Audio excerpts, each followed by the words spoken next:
Oh man, get in the bin, you big baldy bastard. WTF! WTF!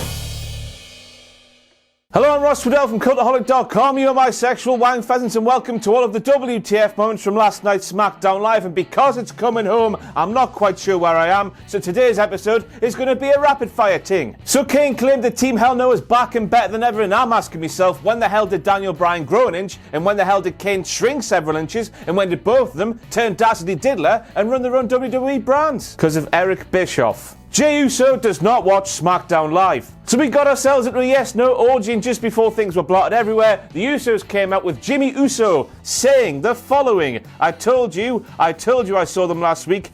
Dare to go right there. How didn't Jey know this? He was on the pissing show last week wrestling against SAnitY. He must have been DUI, but without the D.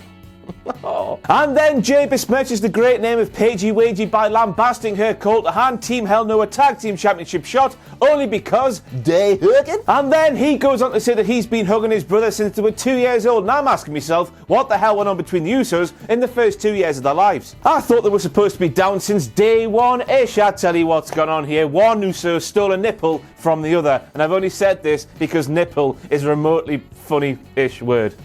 Paige, what are you doing? Team Hell No would be facing the Bludgeon Brothers for the Smack Team Tag Team Championships. That sentence, roughly translated in English of course, is Team Hell No will be facing the Bludgeon Brothers for the Smack Team Tag Team Championships. First of all, I'm wondering what those belts actually are, and second of all, Smack Team sounds like a tandem of divas from the mid-2000s when WWE didn't give a crap about women's wrestling. It sounds like Lady Balls' private club where no boys are allowed, or the place where Billy Kidman frequented in the late 1990s. If you know, you know. The bald eagle flies really high in the sky, there's no hair like Baron Corbin. After that promo last night from Jeff Hardy, I'm asking myself, what even is Jeff Hardy these days? He's like Sir David Attenborough, but during Sir David Attenborough's acid-filled college days. So next up we have the moment where Asuka appears on screen and says, men, woman, sexist pig. However, man, Asuka, that's a strong accusation to throw at the entire watching world. I wouldn't come on one of these videos and say, how ye there? You've stole me biscuits, you prick, when you haven't actually stolen me biscuits. Did she say the right thing? Was she supposed to say something else? Has everything just got lost in translation?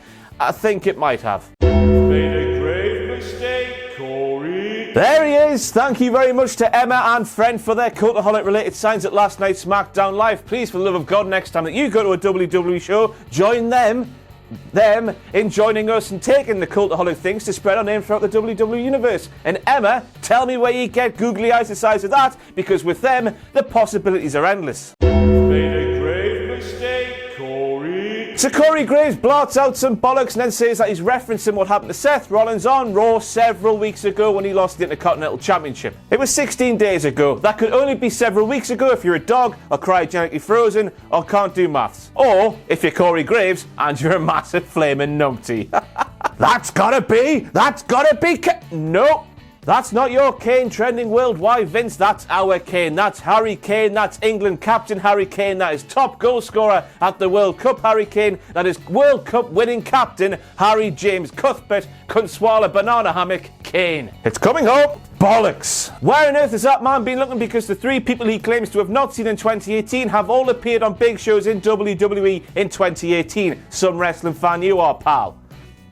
I might still be drunk. Made a grave mistake, Corey. This time we have the moment where Corey Graves asks why Jeff Hardy has a Union Jack painted on his face a day removed from Independence Day. Here is what Corey Graves thinks a Union Jack looks like. A Union Jack does not look like that. Or it might do if you're in my current mental state, because it's coming home and I don't know where I am. Yep, I wrong. Yep, I wrong. So according to that supposed expert, Byron Saxton, he claims that to be on top around here in WWE, you have to have gold around your waist. Bollocks! As the likes of the main event of WrestleMania 33 and countless events since then have proved, all you need to have is Samoan blood in your veins, black eyes in your head, and Vince McMahon's cock in your arse, and you're sorted. Yes, just in case you didn't get the reference there, I'm saying Roman Reigns main evented many shows while not wearing gold.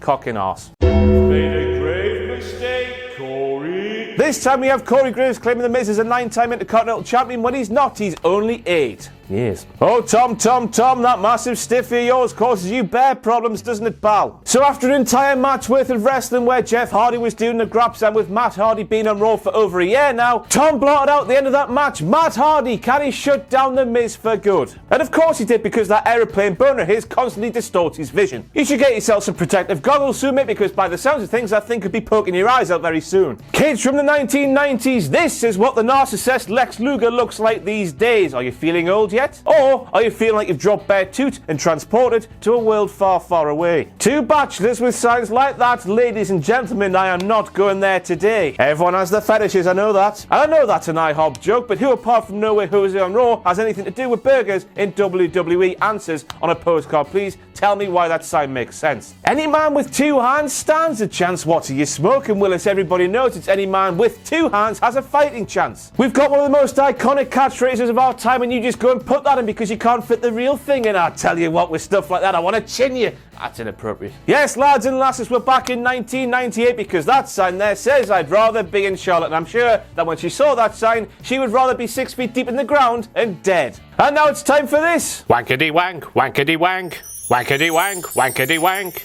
Wankety wank, wankety wank, wankety wank. Hello and welcome to Wankety Wank, the section of WTF Moments where, just like on Blankety Blank where they fill in the blanks, a sexual wank pheasant watches a WWE show and tweets me with a WTF moment I have missed. And I give him the credit because I'm a great man. Thank you very much to a man with a very long name for pointing out some Spanish related things that you can now see on screen now. When Ellsworth did that, she did that. I think it's clear to see for everybody here today that what James Ellsworth lacks in chins, he makes up with in scrotum. So let this one sink into your brains. Asuka could not catch James Ellsworth on foot. I mean, for Christ's sake, lads, I would fancy myself in a foot race with James Ellsworth, and I've done no exercise since 2009. In this instance, Asuka would have looked stronger if she actually lost a match to Ellsworth clean in the middle of the ring. Think about it, man. Who thought themselves, we've got James Ellsworth over here, we've got this badass woman who didn't lose a match for a year and a half, and let's have this badass woman not be able to catch this man who isn't even all there.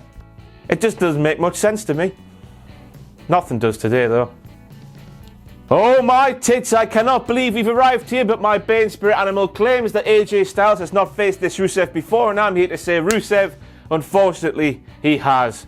Twice. Once in March, once in April, and on both occasions, he beat you. He hasn't got a chance at Extreme Rules, has he, Rusev? Bless his cotton socks, it's not coming home to Plovdiv, is it? Jesus Christ, I'm sad. Made a grave mistake, Corey. And this time we have Corey Graves telling Byron Saxton that Byron Saxton should try to get a best friend because it's pretty rad. Hang on a second, Corey. Doesn't yours not talk to you anymore? Didn't yours abuse the first rule of punk rock, pal, which is loyalty? A bit hypocritical of you, this point, methinks. Don't worry though, Corey. I still love you and I'll fight you and whatever else you tweeted on that horrible, horrible evening. I won't bloody smile until I've heard Becky Lynch, said Peyton Royce before doing that. What the bloody hell was that then? That's from London, that.